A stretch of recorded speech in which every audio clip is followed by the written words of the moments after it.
For many centuries, the Order of the Knights Templar has looked for the Apple of Eden because it contains the key to free will. By decoding its secrets, they'll have the power to control all freedom of thought, which is why the organization known as the Brotherhood of Assassins tries to stop them. In 1492 in Spain, the Assassins discusses the latest update. They can't let the Sultan's son be kidnapped or he'll surrender the apple.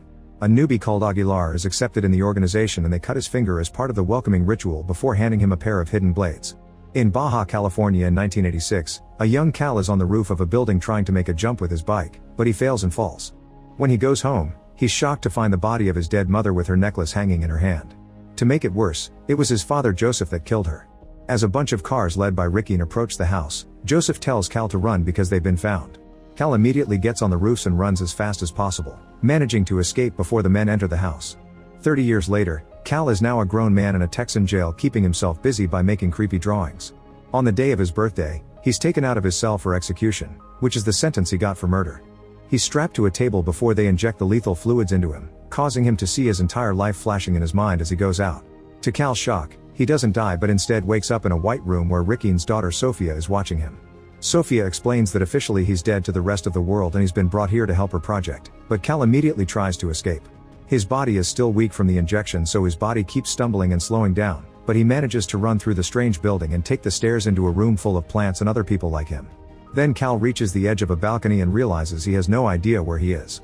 Soon Sophia catches up to him and says he's in Madrid in the Abstergo Foundation, a private organization working on a way to eradicate violence. Before he can respond, security knocks him out and takes him to a huge empty room.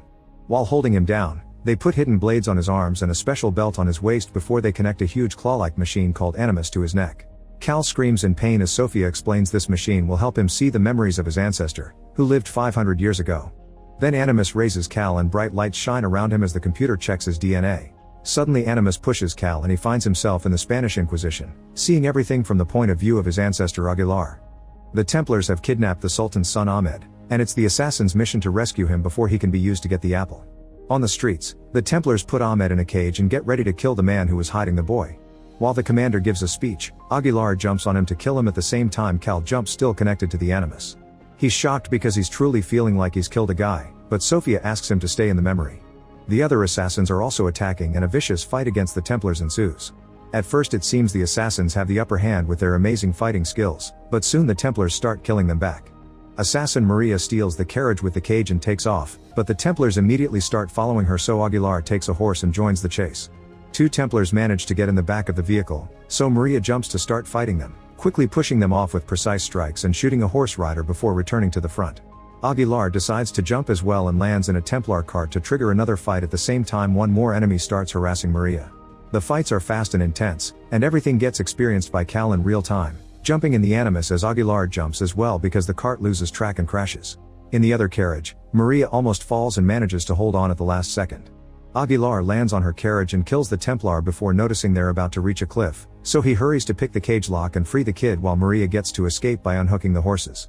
The carriage starts falling off the bridge and Aguilar falls with the kid, so he shoots a rope to hold onto the edge. At that moment, Cal starts falling too and Sophia orders her technicians to pull him out of Animus while in the past, a Templar finds Aguilar. Cal lands on the floor rather forcefully and is shocked to see a hallucination of Aguilar walking through the room. That night, Cal has nightmares about Aguilar's memories. When he wakes up, he's in a cell room surrounded by guards, and he still sees the hallucination of Aguilar walking around. It looks like Aguilar is about to attack him, but he disappears at the last second.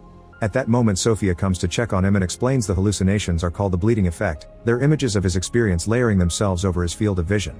Angry, Cal grabs Sophia and pushes her against the wall to demand an explanation, so she tells him the machine connects him to genetic memories that allow him to relive the lives of his ancestors. As Cal's head hurts with the visions, Sophia convinces him to let her go by pointing out he'll learn more if he cooperates. Then Sophia takes him to a lab where they've been keeping track of all his life, explaining they found him by following Aguilar's DNA. All the test subjects are murderers like their assassin ancestors, and Sophia points out they were born with a predisposition to violence. Cal corrects her, saying he doesn't like violence for the sake of it, he just killed a man who was hurting women. Sophia and Ricky are with the Templars, and they're looking for the Apple of Eden because it's supposed to have the seed of man's first disobedience and could help them learn why it makes people violent. They think violence is a disease that can be cured and Cal is here to help them find that cure. Once their research is complete, Cal gets to leave and start a new life. Afterward Cal goes to have lunch with the other test subjects. Everyone keeps staring at him and Mosa reminds him that they're supposed to protect the apple, so he advises Cal not to make the wrong choice. While he eats, Cal keeps having flashbacks to his mother's death and sees Aguilar's hallucination everywhere. Meanwhile, Ricky wants to send Cal back into the Animus immediately. It turns out the Templars want to shoot his project down because he hasn't found the apple, so he wants to speed up the process. Sophia disagrees because Cal needs to get used to everything or he'll lose his life in the process. Later in his cell room, Cal sees Aguilar attacking him again, and this time he's capable of channeling his ancestors' abilities to defend himself. After successfully exchanging a few hits, the hallucination disappears and 2 technicians come in, so Cal beats them up as well. However, soon the guards come and manage to overpower him before they drag him out by force.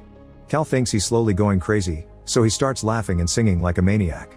The guards take Cal to connect him back to the Animus by force, and Sophia asks the technicians to pull Cal out if it gets too bad, ignoring Ricky's orders. Cal stops singing when he appears back in the past, discovering Aguilar, Maria, and their mentor are chained up in a cell while the Templars have Ahmed.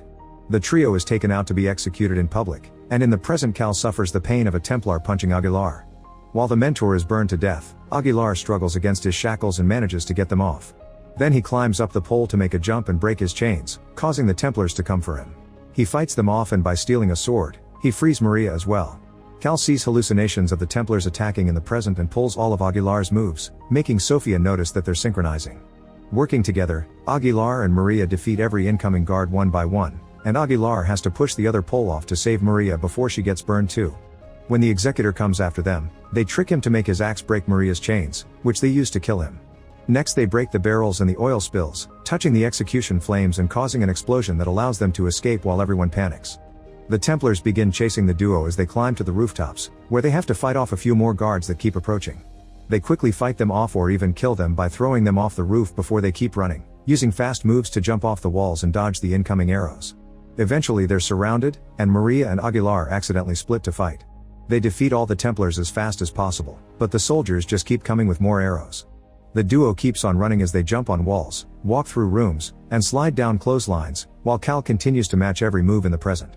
A Templar cuts the ropes to make them fall through a window and another fight starts, but this time they manage to grab a few weapons to defend themselves. After lots of running and climbing, Aguilar makes it to the top of a structure and dodges one last arrow before deciding to do a leap of faith.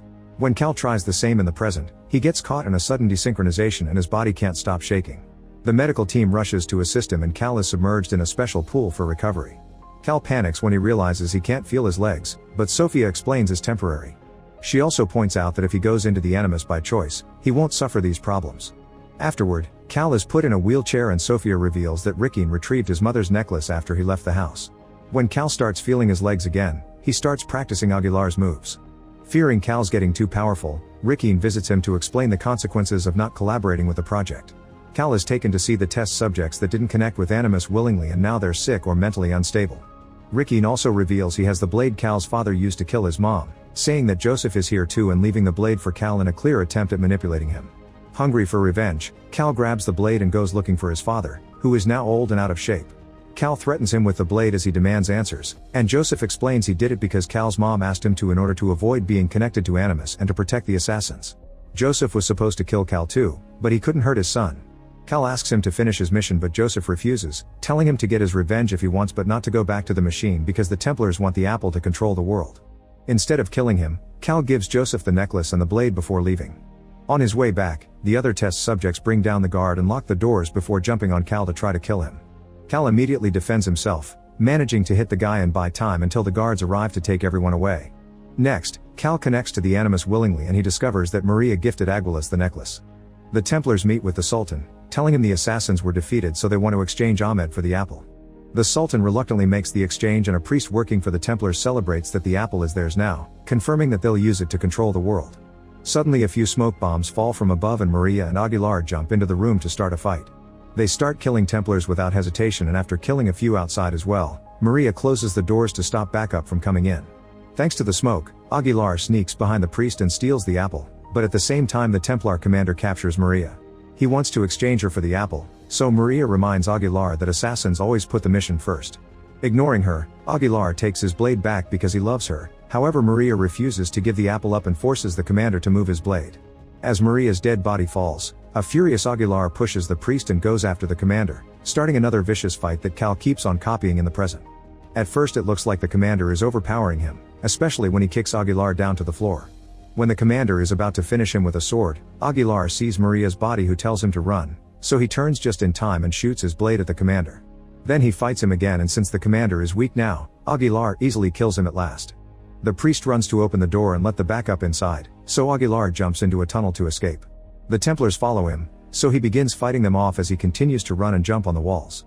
After killing a few soldiers, Aguilar steals a torch and starts a fire in the middle of the tunnel to block the enemy off. He manages to make it to the entrance and comes out on a bridge, only to find himself surrounded by crossbows. Refusing to give up, Aguilar makes another leap of faith and lands in the water. In the present, Cal jumps as well and the animus breaks down, but this time Cal is fine. The memories continue to appear around him and he sees Aguilar giving the apple to Christopher Columbus to hide. Meanwhile, Mosa steals ancient smoke bombs from the lab and activates them in the common room, where all the test subjects start beating the guards up. As the alarm begins ringing in the building, they make their way through the corridors and labs while beating down or even killing anyone who tries to stop them. At the same time, Cal is surrounded by ghosts of the assassins, including Aguilar, Joseph, and his mom, who tells him he isn't alone. The technicians confirm it isn't a memory, and Rickeen announces he and Sophia are leaving so the team can purge the facility. Sophia doesn't want to go because she sees an assassin who looks like herself, but Rickeen's men drag her out. The guards go after every test subject and Joseph tries to defend himself, but sadly he's quickly killed.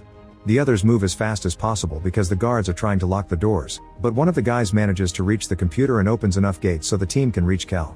His mom confirms that the Templars are evil, causing Cal to finally accept his destiny as an assassin. The ghosts disappear and Cal joins the others to fight against the guards. The group steals a bunch of old assassin weapons from the labs and opens the last door to let the guards in, causing a vicious fight to ensue while Rickeen escapes with Sophia in a helicopter. A young man is sadly killed in the fight, but all the other test subjects perfectly synced with their ancestors and now expertly use their skills to beat all the enemies down. At that moment Cal notices the helicopter leaving and climbs the animus to reach the roof, but unfortunately he isn't fast enough. Sometime later, Rickeen goes to Columbus' grave and retrieves the apple, taking all the glory even if Sophia designed the entire project. In the evening, the Templars gather to celebrate their victory, unaware that the new assassins are sneaking into the building. While Rickeen steps onto the main stage to give a speech, Sophia sees Cal arrive through the main door, but she doesn't alert anyone because she's finally realized that Rickeen has been using her and he doesn't want peace. On the stage, Rickeen takes out the apple of Eden to show it off. As the apple starts glowing, Cal appears behind Rickeen and kills him. People run away in the panic and the assassins use the chance to escape secretly by mixing with the crowd while Sophia checks on her father, noticing Cal left a real apple in exchange for the mythical one. Later the assassins can be seen on top of a building, promising to take care of the apple in modern times no matter the cost.